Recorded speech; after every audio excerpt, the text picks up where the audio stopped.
There are endless YouTube videos about Prague. So what's different about this one? Well, apart from some stunning drone shots, I want to explain how you can not only get a bird's eye view of Prague without a drone, but also how you can learn all about its history, all for less than £30. Prague is a city of towers, the tallest being 59 metres, and the oldest being nearly 900 years old. Prague is also known as the city of 100 spires, and 14 of these are open to visitors just waiting to be climbed. Prague's old town is quite compact and easily explored on foot. There are a couple of islands in the middle of the river where drones are permitted, and where you can escape the crowds and relax beside the river. You can buy a cheap return flight from London to Prague, under £50. When you arrive in Prague, don't bother with a taxi, you can get a bus from the airport into town for £1. If you're staying in the old town, you may need to use a metro, and this will cost about £1. This is a tourist map of the old town, and as you can see there are 4 towers marked on it. At any of these towers you can purchase a combined entry ticket valid for 8 towers for 1 year. At the bottom of the map it gives you the names and locations of each of the towers. So let's start with Petrin Tower. This is the tallest tower at 63.5 metres, and it sits on top of a hill which further enhances the view. If you think you might need the toilet, go first before climbing a spiral staircase that consists of 299 steps, as there's nothing at the top. The toilet, by the way, is down 2 flights of stairs from the entrance.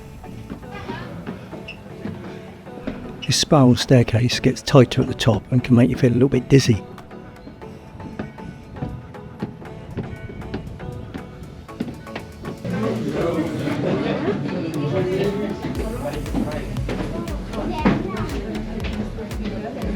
Unfortunately for photographers, the viewing platform is glazed and it doesn't look like it's been cleaned since it was built in 1891. Apart from that, you get an amazing view across the river of the old town.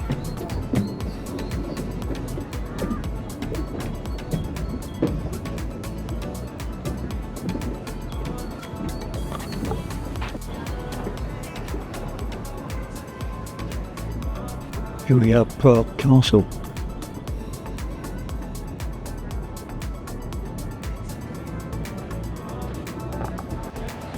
Staying on the same side as the river as Petrin's Tower is St Nicholas Bell Tower, which was built in 1739 and used by the secret police during the communist era to spy on the nearby American embassy. You'll find the entrance to this tower at the side of the building, and you have to climb 215 steps to get to the 65-metre high viewing gallery, where you'll find small viewing windows on all sides.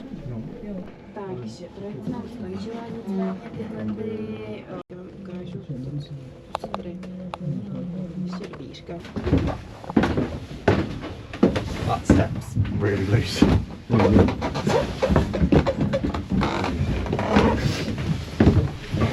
The tower has a spiral wooden staircase that's narrow and steep. There's no one-way system, so you're always squeezing past people coming the other way.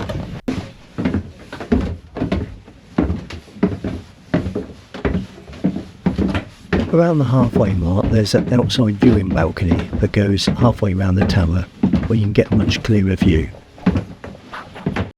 That's Petrin's Tower on the hill there that we visited earlier, and if we walk around here we can see the famous Charles Bridge with its 2 towers, which we'll be visiting next.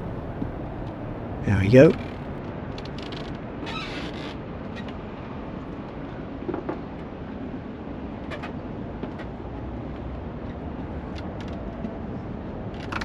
That's Prague Castle and the old royal palace over there.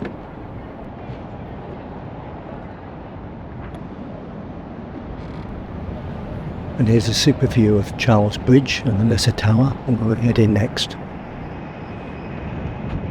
That is, of course, after we've gone down the rest of these endless stairs that just go on and on and on.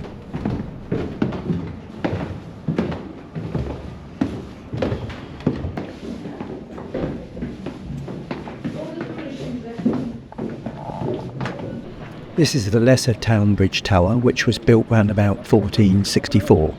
The entrance to the tower is under the arch in Karlov Most. The tower is 43.5 metres high, and you'll be pleased to know there are only 138 steps to the viewing platform. From here we have a super view looking up Mostecca Street towards St Nicholas Bell Tower, where we've just come from, along with a view of Prague Castle.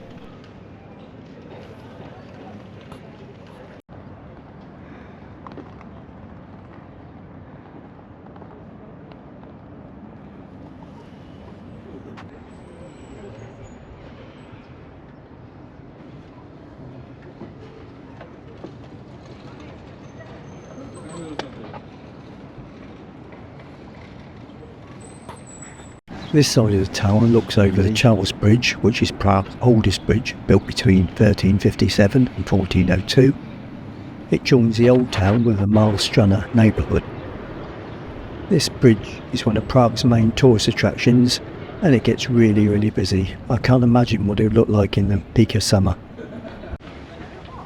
Now, before we cross the Charles Bridge, it's worth visiting Prague's Narrowest alley, which is only a 3-minute walk from the lesser town bridge tower. This alley is so narrow that it has a traffic light system, and it leads to a small restaurant by the river. You can see it's pretty slow going to go down here. Nobody's stopping taking photos.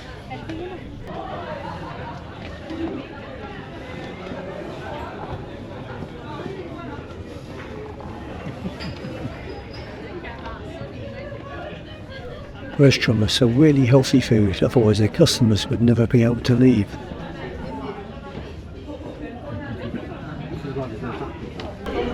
When you get to the other end, you're greeted with a queue of people waiting to get out. It's a dead end, there's only a restaurant down here.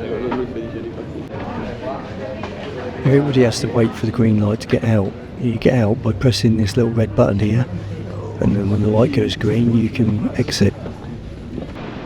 This is the old town bridge tower. It was completed in 1380. This is a great tower from which to watch the sunset. The tower is 47 metres tall and has 138 steps leading to the viewing platform. There are also stairs going down into the basement from which they show a video of the history of the tower.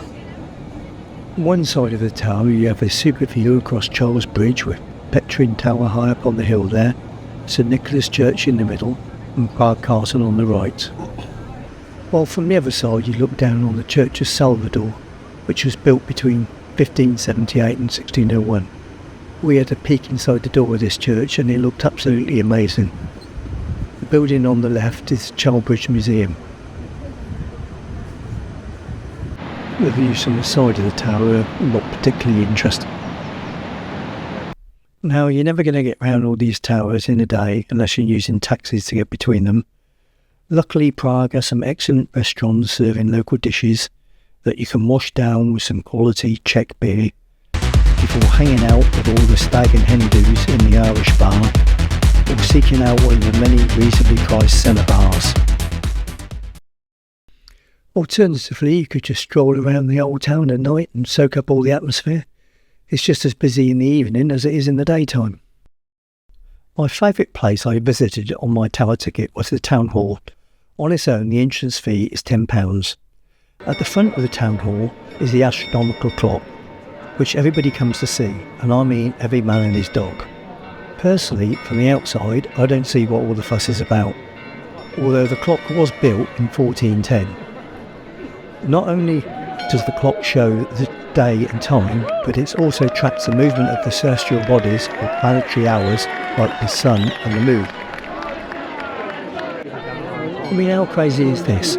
All these people have come to watch the astronomical clock do its hourly chime on a weekend in March.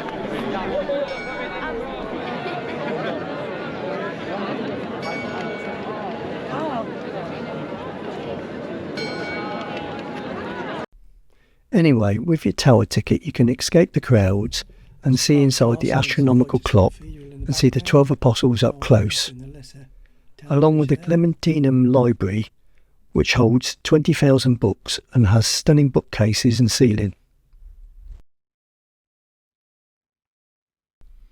With your tower ticket, you also get a guided tour of the extensive cellar system, which is between 2 and 8 metres below the current street level. These cellars were once the ground floor of houses and the streets of Prague, before the street level was artificially raised to prevent flooding. After the cellar tour, you'll make your way up lots and lots of different types of stairs to the tower, where you'll be greeted with the most amazing views over the old town. That's the Church of Our Lady Before Tin. A couple of dudes with tired legs. Over here we have the Church of St Giles, founded in 1238. That's Prague Castle and St Vitus Cathedral in the background. Just there we have Charles Bridge and Lesser Town Bridge Tower. Then as we move around here, and you've got the old Town Bridge Tower. And Church of St Gall, founded in 1232, another old church. And this takes us back to where we started. I have to say, everything in Prague is so old, but it's so well looked after. It's all so clean and tidy, unlike London. Anyway, next we're off to the Powder Gate. That's where we're going to go next. This is one of the original city gates. Separates the old town and the new town. Built in 1475, it's 44 metres high, and you'll be pleased to know there's only 144 steps to the top. It's called the Powder Gate because it was used to store gunpowder in the 17th century. On the top viewing platform you look over the new town on one side, which isn't particularly interesting, and the old town on the opposite side. The walkway around the viewing platform is pretty narrow, so you can't stay in one place too long, you have to keep moving.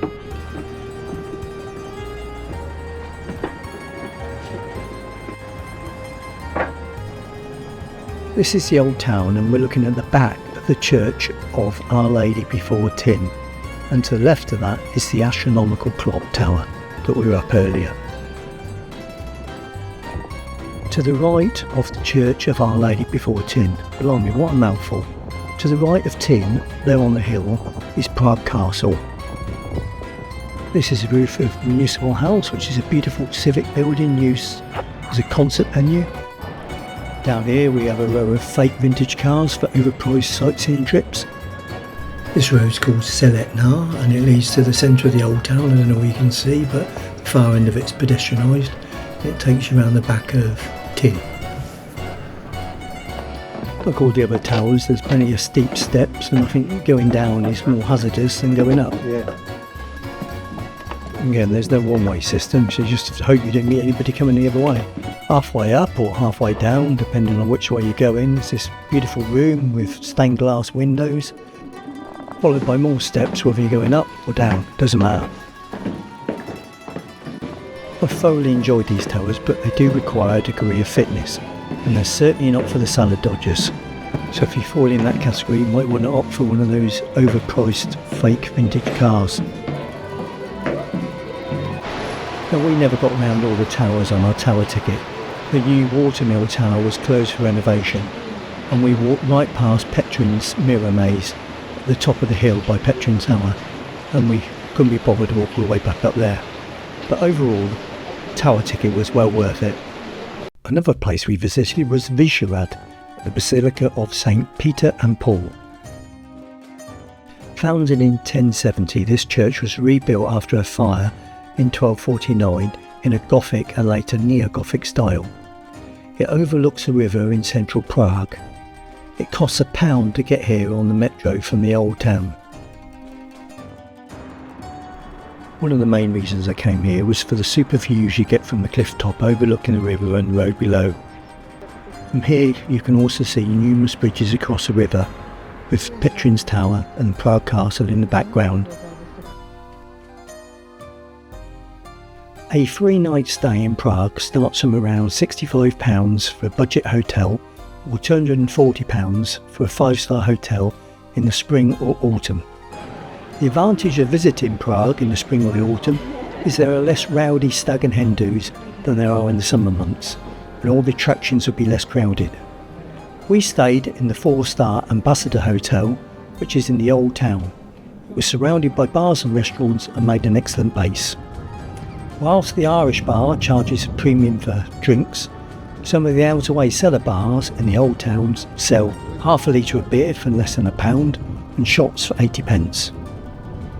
If you enjoy a beer, it's worth visiting the Beer Museum and trying the green beer among other things, and learning all about the history of beer making in the Czech Republic. The Beer Museum costs £14 and you get 4 free beers included in your ticket price. It takes about 2 hours to walk around. Well, I hope you found this video helpful. Please give us a like and thank you for watching.